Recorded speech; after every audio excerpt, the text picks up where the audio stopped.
Student, आज आपण पाहणार आहोत चौरसांची संख्या मोजणे.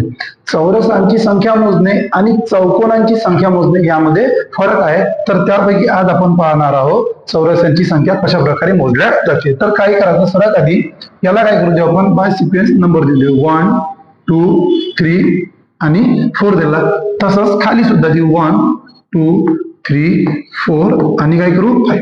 आता काय करायचं, याच्यामध्ये सर्वात शेवटचा आणि सर्वात शेवटचा या नंबरचा मल्टिप्लाय करायचं. किती येते, 5 4 जा 20. मग केलं किती, 3 4 जा 12 आणि मग केलं मी 3 2 जा 6. ओके, आता चेक करा.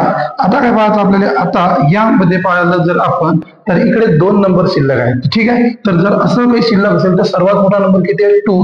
तर तो घ्यायचा, काय करायचा, तो 2 घ्यायचा आणि सर्वांची काय करायची, ऍडिशन. किती झाले तुमचे 10, 1 कॅरी, किती झाले 4. तर इथे टोटल चौरसांची संख्या किती, तर टोटल चौरस किती भरेल तुमचे 40. ओके,